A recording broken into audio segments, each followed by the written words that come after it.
Cool. Thanks for waiting. And this is Konhwa, a research scientist at Meta, and I'll be presenting my work enabling unstructured sparse acceleration on structured sparse accelerators. This work was done when I was back in my school at Georgia Tech with NVIDIA.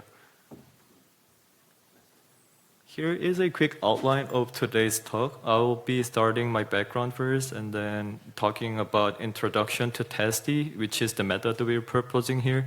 And then we will introduce how we use TASD for accelerating DNNs, followed by evaluation and conclusion.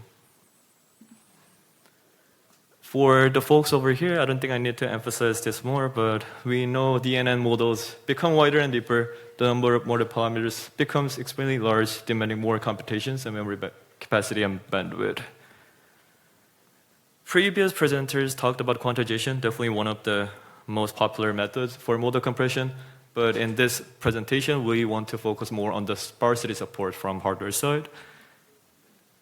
To give you some heads up, so for dense matrix multiplication, Google TPU is one of the most popular examples for accelerating the workloads for dense matrix multiplications. For dense matrices or tensors, they have higher regularity in data, so they have lower overhead for sparsity support. But if you want to leverage zeros inside the matrix multiplication, they cannot leverage those zeros because they are dense accelerators. On the other hand, people has proposed unstructured sparsity support in hardware. Now they can leverage all the zeros inside the matrix, so they can target lower regularity in data, and it has higher potential speedup, but it doesn't come for free. You have to pay for the higher overhead for hardware sparsity support. So in industry and these days, people have been focusing more on the structured sparsity, which is either 2 to 4 or a little flexible than 2 to 4, which is flexible end-to-end sparsity, to compromise between dense and unstructured sparsity. And in this work, we want to focus more on the leveraging structured sparsity. So what's the limitation of existing structured sparse hardware? Let's take a quick example using an imaginary DNN over here. If you want to deploy this imaginary DNN on NVIDIA Ampere GPU with 2 to 4 sparsity support, you need to prune the model and you may need to fine-tune the model to recover the accuracy. Similarly, if you want to deploy the same model on flexible end-to-end sparse hardware, again, you need to prune and maybe fine-tune the model so that you can achieve the performance improvement while maintaining the quality of the model. Even if we have, let's say, fixed 1 to 4 sparsity support from the hardware, still someone has to, again, prune and fine-tune the model, which will get to be a repetitive job. So we see the tension between DNN model and hardware developers here. DNN model developers, they want to keep the model accuracy as high as possible with lower density, so they want to just focus on using unstructured sparsity. While from hardware perspective, we want to leverage structured sparsity because it's much cheaper in terms of hardware cost. So in this work, we want to mitigate the gap between those two by providing unstructured sparse abstraction using structured sparse decomposition. Now let me introduce our method, TASD, tensor approximation via structured decomposition. And here I'm going to be using a very simple vector composed of 8 elements, but in reality, you're going to be using the tensor for this kind of method. So for this example, we have 8 elements, 1, 3, 0, 0, 2, 5, 4, 1. And the sum of the elements is 16.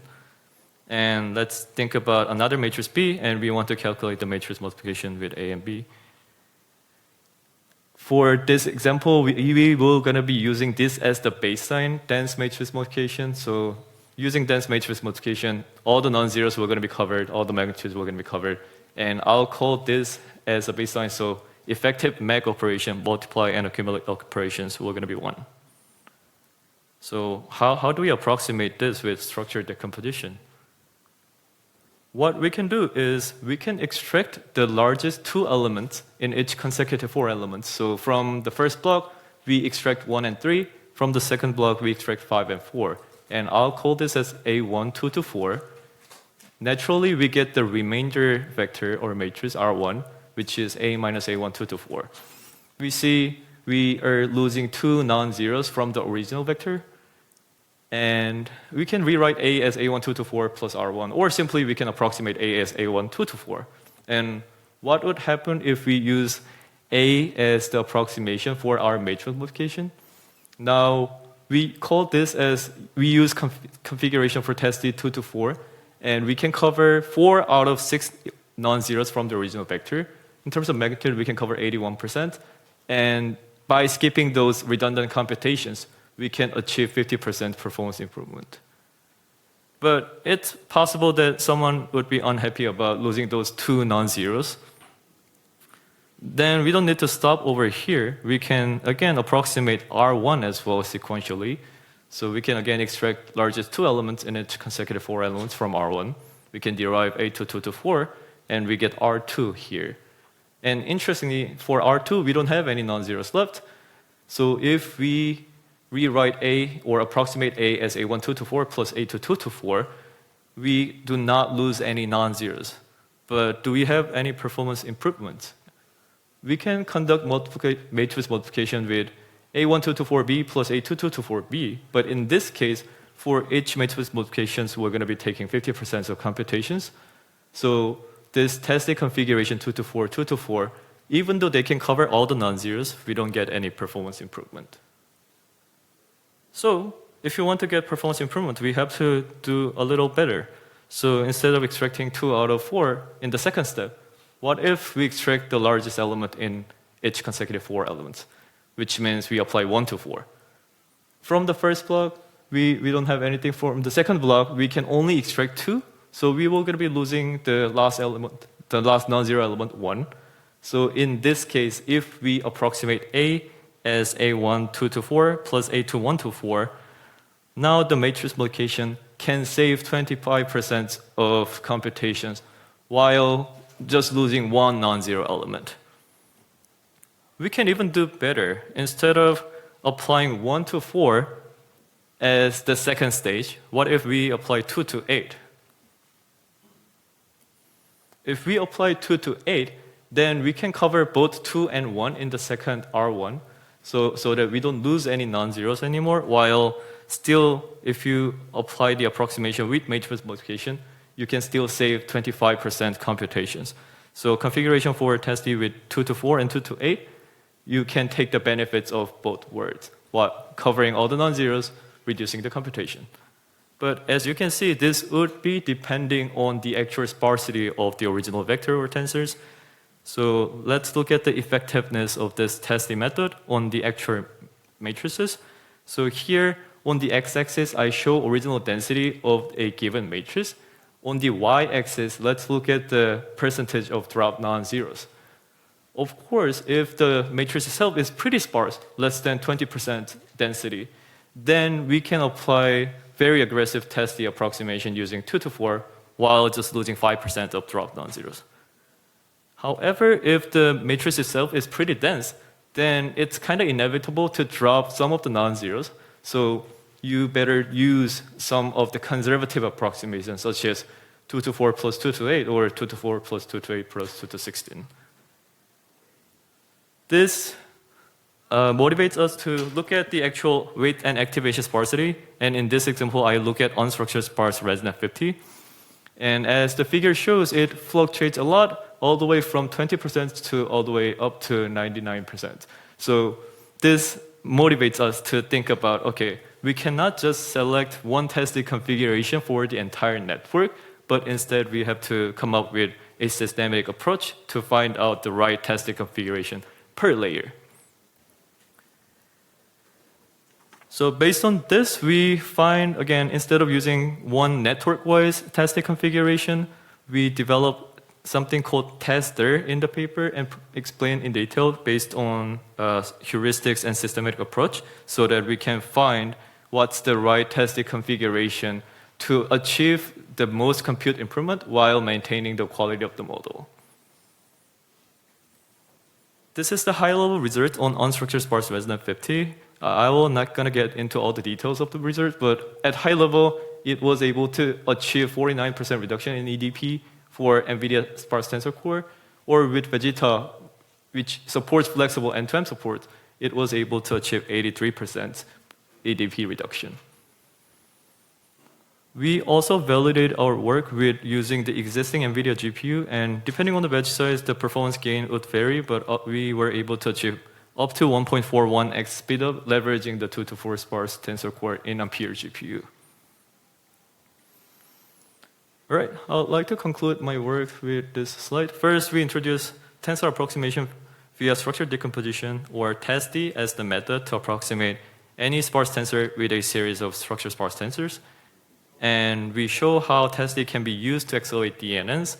We propose tensor, although I didn't get into the details in this presentation. We propose tensor, which is a framework that finds the right TSD configuration for accelerating DNNs. Also in the paper, we also propose a simple architecture extension and data flow on top of existing structured sparse accelerators to better support TSD series efficiently. Finally, we show TSD can achieve up to 83% EDP reduction and by 70% on average. One more interesting thing that I want to mention in the presentation is, okay, how about LLMs? We also have follow-up works. One is using this kind of idea for accelerating transformer inference and training for 2 to 4 activation sparsity. And also, we have extended this idea to leverage quantization as well as sparsification. So please feel free to check out our preprints. This is the end of my presentation. Thank you for listening. Please let me know if you guys have any questions.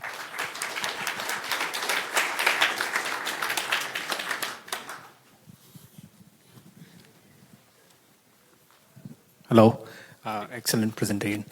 So my question is a little bit tangential.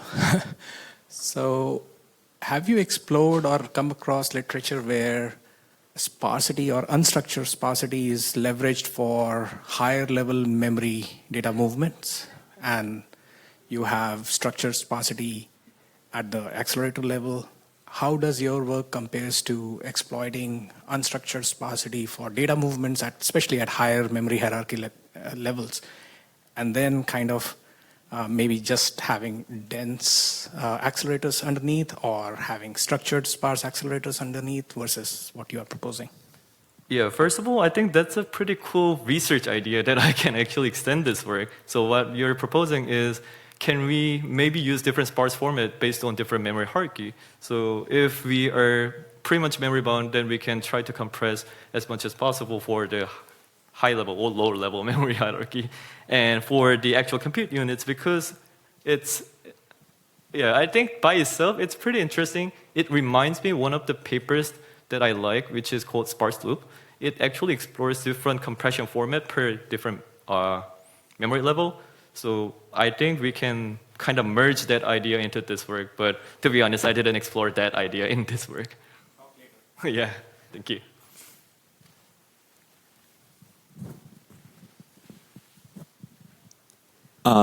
What is the baseline you used for calculating the energy delay product reduction?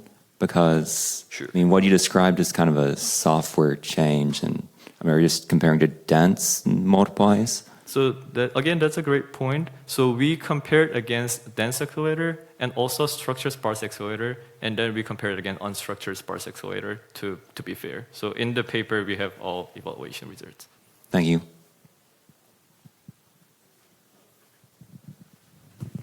I remember someone on the run has a question. Okay.